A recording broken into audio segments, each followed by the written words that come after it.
All right, so for the shine, here are my notes for Dynamite. Lots of good stuff. Christian Cage and Hangman Page versus Jay White and Juice Robinson opened up the show. Great back and forth stuff, like just classic wrestling stuff. Fairly early on, the theme of the night comes into play, and that theme is chaos. As Hook appears from the crowd to abscond with Nick Wayne, who is there with the rest of the patriarchy. He just yeets him around into the crowd and just disappears. Never hear from him again, which is fine because since you don't get follow up on Collision, that means I can still follow it up on next Dynamite, and it's fine. But like, yeah, he just totally just he just yoinked him and just disappeared with him into the crowd. It was like, what? But Christian Cage couldn't do anything about it because he was currently in a match. Mother Wayne was concerned, but apparently not concerned enough to go after her son. And Kip Sabian is as the new favorite. Why would he even go after him? So it makes sense that he didn't. But yeah, good stuff here. There was still tension between the two heels because they're really only helping each other out of a sense of convenience rather than camaraderie. So, that it still made sense. Like there was tension, but it never really boiled over. And of course, the Bang Bang Gang's going to be on the same page. Juice was way over with the crowd because he's, a chaos gremlin, and people like crazy haired, wide eyed chaos gremlins in most of their wrestling contexts. The end, though, comes when Mother Wayne distracts the ref, and Kip Sabian just levels Juice with the clipboard. Oh, just absolutely just like the noise on this it almost rivaled the bedpan noise. And if you've been a wrestling fan long enough, you know exactly which bedpan I'm referring to. We'll leave it at that. But yeah, it's just that thing was already dented. I can't imagine what it looks like now. But yeah, Cage picks up the win after that. He hits the kill switch and it's over. Just good, solid tag team wrestling that furthered a couple of different storylines at once, which was kind of nice because these guys have kind of intertwining feuds. Like Christian is feuding with both Jay White, kind of, and Hook, kind of, and then Hangman Page is, he's mostly feuding with just Jay White, but that means that you get the rest of the Bang Bang Gang in tow with that, and you also get the weirdness with Christian because of how Christian had initially helped him in that Owen Cup tournament match against Jay White to give Hangman his only ever win against Jay White. So, that furthered those two stories. Another good thing, I thought that the Callis family madness that happened afterwards, I thought all of that was really well done. The promo battle between Will Ospreay and Kyle Fletcher was great. Even the screwdriver will sell for Ospreay. Is there anything that Will Ospreay can do that doesn't look good? Like he took he calls Fletcher to the ring and he's like, dude, I've been in the family. I know what's up. Empty your pockets. So he gives him. So Fletcher had the screwdriver in his pocket. He gives it to him, and then Ospreay just flings it out of the ring, and it just stabs right into the mat on the outside, just straight as you please. Like, is there anything that dude does that doesn't look amazing? Even not so far. Screwdriver. Fletcher says he's tired of being seen as an Ospreay clone, but then Ospreay comes back in him. Well, I mean, you call me out for doing that, for stabbing Kenny Omega and Kazuchika Okada in the back, but you did the exact same thing. So either you're a Will Ospreay clone, or you want to do your own thing. Pick a lane, bruv, is what he said. Ospreay says also that the key difference is that by the time he did what he'd done to Okada and Omega, he'd already had a long string of accomplishments as a single wrestler compared to Fletcher's not nothing. It's not nothing. He had a very brief, uneventful reign as Ring of Honor World Television Championship, but they're treating it like it's nothing because really it's nothing. So For translation, get your accolades up, bro. yeah, get your accolades up, bruv. Straight Also, up. but I mean that's also a self burn though. Like it's like we don't even care about Ring of Honor. Ugh. Like, I mean, I don't know if that was a good look. I don't know if Tony maybe had a little conversation with Ospreay, be like, hey, I mean, I know what you were doing there, but like, But you can't we're running both burn. brands here. You can't Yeah. burn them both. Yeah, Like, you can't burn our please, developmental. right? Um, but but Fletcher answers with, "It's not what I've done; it's what I'm going to do." And he officially challenges Ospreay to a match of Full Gear, which of course is accepted. Then Brian Cage and Lance Archer show up, just fine by Will Ospreay because he brought friends too, which segues nicely into more chaos. Gosh. Uh, Lance Archer versus Roderick Strong was already in the book on the books. So as soon as he comes out, so does Roddy, and their Falls Count Anywhere match begins. And I gotta say, the best thing about this was the fact that the fall actually took place outside the ring. Thank you, AEW, for not doing the classic WWE thing of saying it's a Falls Count Anywhere match, brawl everywhere, and then still end in the ring. That defeats the purpose of the stipulation. So thank you for having it end out in the crowd, right next to a guy who was holding a sign that said, I drove 30 minutes to see Lance Archer wrestle. I thought that was amazing and appropriate. And it ended with the high knee again. So that's very clearly something that they're leaning into with Roddy. I want to interject here just for a second. I'm really glad you told me what happened at the end of that match because it hasn't been a lot of people talking about the end of that match on the internet. And I know from talking to a few other wrestling fans that who had the same experience that I did, but on our live stream on the US side, we got about half of the Roddy Lance Archer match. They went to commercial in the middle of the match. And then when they came back, it was now I was a little bit behind, so I don't know if it was just a glitch in my stream or what, but I know it happened to more than one person. That I've talked to other people Huh. about it. But when they came back from commercial after that commercial break in the Roddy and Lance match, it was already showing Adam Cole and Takeshita. So from that commercial to the commercial in the middle of Adam Cole and Takeshita, we had nothing. Wow. Like, I mean, I watch using Triller on a VPN. Mhm. So I get everything that they show. So like all of the picture in picture stuff, it's not in picture in picture. It's just there. You hear the commentary, the whole bit. So Yeah. I got the whole show. I did not even read because of that. I didn't even realize that that was something that was happening. Um, quick thoughts on that. Now that I know that, on the one hand, uh, there is a sense of, oh well, you got to make sure you watch picture in picture then, because anything could happen. Which overall, that feeling that anything could happen, and so everything is must watch, is good. On the other hand, the way you find out about that because you weren't paying attention and you missed something that took place during a commercial break, that sucks. Uh, I mean, maybe it's one of those, maybe TK thought, well, this is a necessary thing to maintain that feeling. It's going to ruffle some feathers, but it's necessary because now people won't tune away. Yeah. Um, I think that honestly, that's the only way that you can teach somebody that lesson and reinforce that. So it Mm-hmm. sucks. But overall, I think I'm going to lean more towards that it was kind of justified as long as they don't keep hitting that. Like, that's something that you get away with once a year to Yeah. reinforce it. That's not something that you do all the time. If you do it all the time, then people are going to get really pissed because, yeah, even if you're watching in picture, you don't get the commentary. No.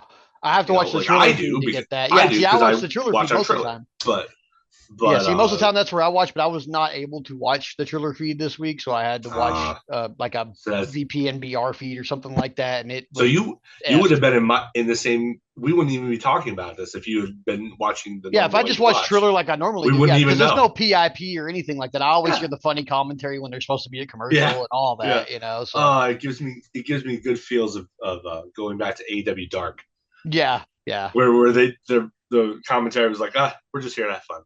Taz, please come back soon. We love you. We do. Hope your knees are better. Hope so. Um, but yeah, that's how I guess I'm glad that I did because I didn't know that. This is the first time I'm hearing of it. But yeah, so that was good, and then that led right into what you were talking about. What happened was Roddy, he won on the outside, and then he went back to the ring, got on a mic. That was 3 matches in a row for him, so he was guaranteed to face MJF. So the Adam Cole match versus Takeshita was going to basically determine if this was going to be a 3-way match. Mhm. So he got in the mic, got in the ring with a mic, and he started cutting a promo. And then Takeshita comes out and initiates some, a run in with him. Uh, and then that's when Cole comes in. So it saves Roddy, and then their match begins. And it was it was great too because it was. We'll talk about this a little bit later, but like TK is kind of he's patty, but in ways that make it entertaining a lot. Like this whole like thing where he's talking of this month as the November to remember is obviously a shot at WWE and the fact that their ECW themed NXT episode from last week beat AEW in the ratings. I know we don't talk about ratings, but we have to for the sake of the point that I'm making. Um, Obviously, it ruffled TK's feathers, and so he's going all in on the ECW. Like, oh, you think that you never even cared about ECW? I cared about ECW. I was there in the ECW arena when I was a teenager. Blah blah blah blah. It's obviously gotten under his skin to the point where he's named the entirety of the month, the November to Remember, after their November to Remember to pay per view. He's also, and then in this instance too, Adam Cole came to the ring and his music was playing. He ran to the ring to save Roddy and he beat the crap out of Takeshita and threw him out of the ring. His music is still going, just like New Jack, up until the point where he go where does the boom and the Adam Cole baby with the rest of the crowd, and that's when that's clearly a nod to New Jack, clearly, Yeah. and that's not even the first time. Like Anarchy in the Arena has done that thing like 3 times now, Yeah. and I love it every time. I pop for it every time, so that's not a complaint for the record. But like between this and then this and the thing I'm going to talk about in Collision a little bit, like it's very clear that TK basically I think he wants to reclaim like some sense of, we're more of a spiritual successor to ECW, despite the fact that you own the brand in the library. I think that's what he's going for. It's Yeah. like you beat us using stuff that you don't even care about, and that pisses me off. So that's why he's done this whole thing. I think, in my opinion, from what I've observed. That being said, match between Takeshita and Adam Cole was probably Cole's best match since returning. I think it's taken him a little while to get the wheels going a little bit. Like he's not quite the Adam Cole of 2 years ago.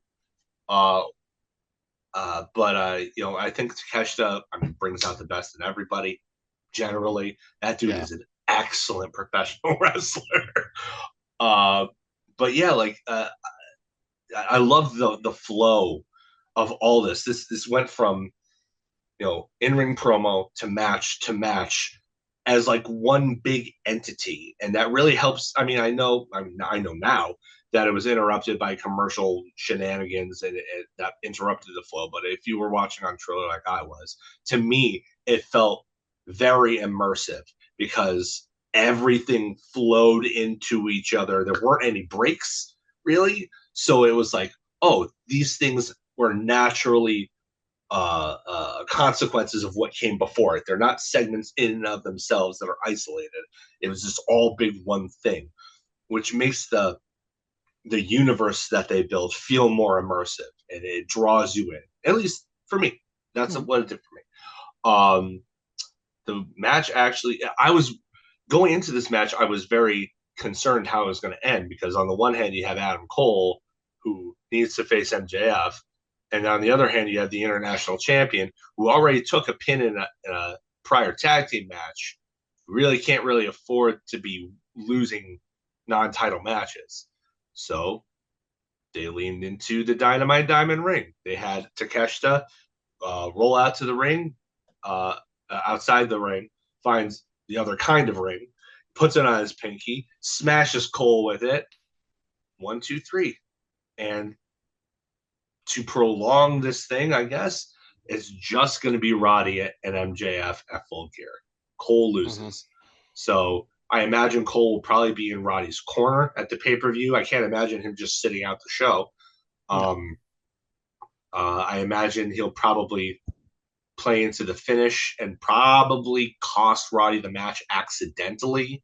Mm-hmm. But if it's just MJF and Roddy, there's no reason Roddy should win. The money where they're going with this is MJF and Cole. With Cole, if being victorious as the babyface. I mean, if they stick with the rules that they're given and they eventually win the fans over a little bit more than they have to this point, I mean, there's no reason that MJF should go over Cole, but he has every reason to go over Roddy in order to get to Cole. Mm-hmm. So, I think that was probably the best way that they could have handled that, honestly.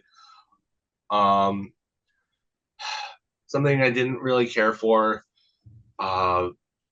Britt Baker versus Penelope Ford.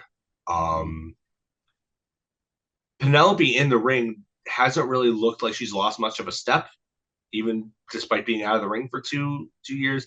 I think she still needs to work on some intangibles. I mean, I know that sounds arrogant for somebody who's never been in the business or whatever, but like she's almost emotionless out there. Yeah. Like she hits the moves, and her taunting of the crowd is good. Like when they get under her skin, she snaps back, and that's good. But like she doesn't really have much emotion against her opponent in the ring. And I feel like that's probably the biggest knock on her. I mean, everything else is great, honestly. Like she's got a unique move set. I love that she uses the Muda lock. I honestly don't know why more people don't use it because it's great. Mm-hmm. I'm a big Great Muda fan myself. Love the guy. But really, it wasn't Ford that I'm knocking here. It's Britt Baker seemed super tuned out. She did not seem into this at all. Not even her entrance. She was not about it. I don't know if she's still sick. I don't know what's going on. I don't know if it's because she got suspended a few weeks ago for her behavior, or a few months ago for her behavior. I don't know if she's still broken up over breaking up with Adam Cole. I don't know if it's just because, to be fair, most of the rest of the division has lapped her a couple of times now in terms of skill because she can't commit to, because it's hard to commit to 2 full-time professions. Let's be real here. Nobody's saying you can't do it all, but doing it all has consequences. And one of them or both of them is going to suffer if you split your time between the 2. Mm-hmm. Naturally. And I think at this point, Britt Baker, mostly due to the strength of her personality, which is very strong, has been, for the first 2 or 3 years of AEW, has been essentially the face of the women's division. But as they've gotten a deeper and deeper and more talented roster, the injury that she had that put her on the shelf for so long, almost everybody's lapped her. Like she's honestly probably in the bottom third in terms of in-ring in the division, this very deep division. Like she can't just coast on her personality anymore. Like, and what I will say is that the finish to this match was great. The finish to this match was very, very, very compelling. My ears perked up like a schnauzer. Like it was like, oh, she's in the Muda lock. Oh, she's reaching around to grab the mandible claw to get out of it. Let's go. She puts her in the lockjaw proper for the submission win. I thought the finish was great. I thought it was really creative. Yeah. But like Baker showed, other than that, showed no signs of life. I'm like, you poor thing. Like, what is going on here? Like, I don't know. Mm-hmm. I feel like it's probably personal stuff, and I don't want to get on people for their personal stuff. She's been through clearly she's been through a lot, Yeah. but it is unfortunately showing in her work. And Penelope tried her best to save it, and it unfortunately it wasn't enough. There's only so much you can do if your dance partner isn't really into it, you Yeah. know. But to end on a high note here, FTR versus Kings of the Black Throne was the main event, and it was FTR versus Kings of the Black Throne. You think it wasn't going to be amazing? Yeah, Like, it looked these two badass. teams are fantastic. FTR, I still to this, they're taking losses lately, putting other teams over, probably because I think they said that this last contract is probably going to be the last one that they have. Mm-hmm. I think Dax wants to probably retire after that, but so they're putting a lot of people over, but you know, I still say I don't think I've ever, and this may be recency bias, but I don't think I've ever seen a better tag team, pure tag team than FTR. Mm-hmm. I adore them. I own 2 or 3 FTR shirts. Like, they are my favorite tag team of all time. The name of our podcast, notwithstanding, with all due respect. But yeah, this match was awesome. It was really back and forth.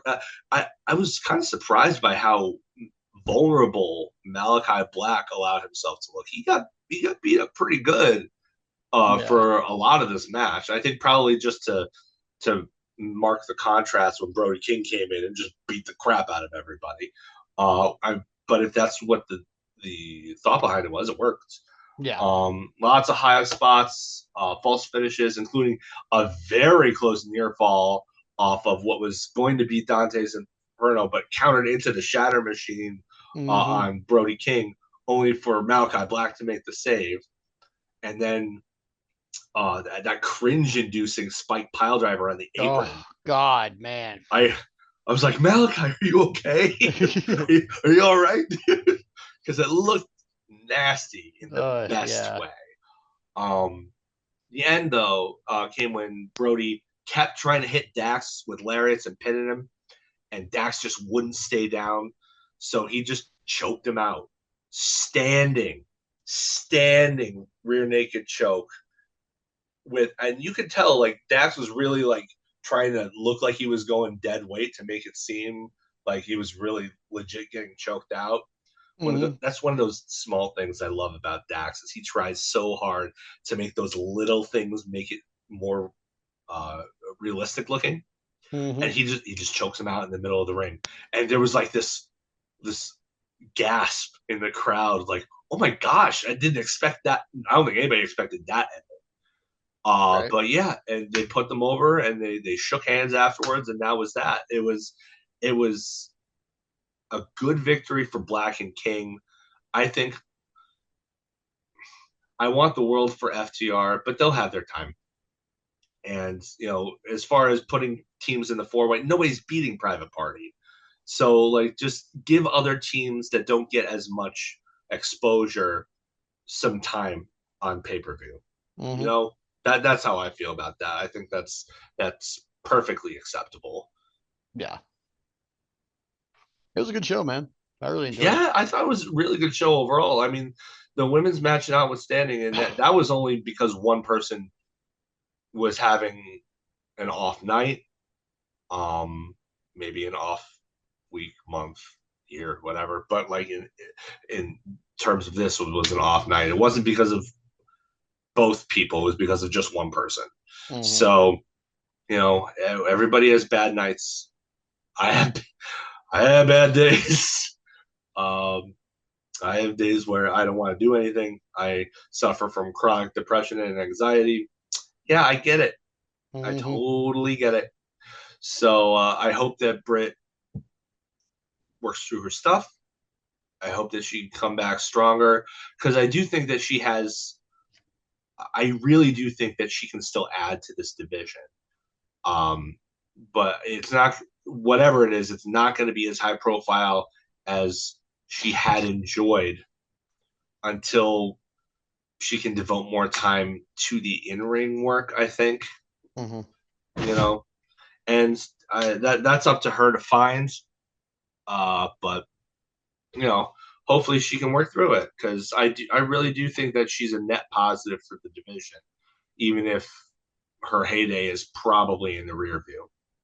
Yeah, All I hope right, she comes back to form. I mean, I dude. like Britt Baker, so I mean, oh my gosh. I mean, she was like the shining beacon during the pandemic era, where there were no crowds. Like she completely reformed, the role model, the whole thing. It was like Sheeta was the wrestling backbone, and uh, Baker was the backbone in terms of character.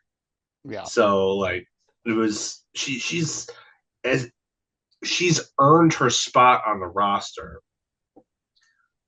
Now she just kind of has to, if she wants to be considered in the same league as a lot of the ladies that have been uh, brought in and or developed. I mean, Jamie Hayter's essentially an AEW original.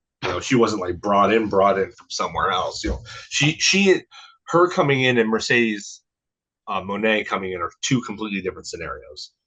Same with Tony Storm and Soraya. Like they were known elsewhere. Jamie Hayter was known on the Brit Rest scene, but other than that, like she wasn't known to an audience. So she's essentially an AEW original, even if she yeah, wasn't there from literal day one. Um, but yeah, like uh, but even the originals who come here, like honestly, even the Renegade Twins are probably better in the ring by now than Britt Baker currently is showing. mm-hmm. I mean, when the guys and girls whose entire job it is to put you over are actually more worthy of the spot of being put over than you are, it's time to re-examine things. Mm-hmm. For sure. And she can do it. She can. It's just a matter of if she'll accept that she has to, Yeah, or if she has the ability and time to. Like, I mean, she's a dentist. She still has a practice. Who knows how yeah, much time that takes? I don't know. I ain't a dentist. probably a lot. Probably. She's a doctor, for goodness sake. Yeah, So anyway, that's enough about that. Let's time for let's go into the Morton here.